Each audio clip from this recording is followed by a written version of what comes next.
লাইভে আসা হয় না, লাইভ করা হয় না।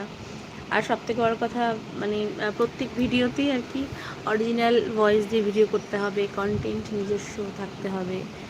তারপরে মানে নিজস্ব ভয়েস দিয়ে ভিডিও, সে যে কোনো প্ল্যাটফর্মে একই রুলস আর কি, নিজস্ব ভয়েস দিয়ে ভিডিও করাটা আর কি সবথেকে ভালো। বাট প্রত্যেক দিন কী হয়, রোজ যে নিজের ভয়েস দিয়ে ভিডিও কী করব এটা বুঝে উঠতেই পারি না।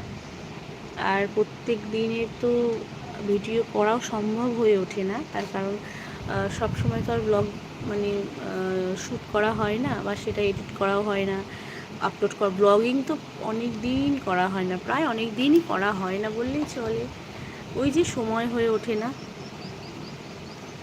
এখন তো আর ওই ছেলে স্কুল ছুটি, গরমের ছুটি পড়ে গেছে ছেলে, তো এখন আরোই সময় হয় না, কারণ ওকে নিয়েই সারাদিন এই ব্যস্ততার মাঝে ওকে নিয়েই চলে যায়। মানে আর হয়ে ওঠে না, সব থেকে বড় কথা একদমই হয়ে ওঠে না।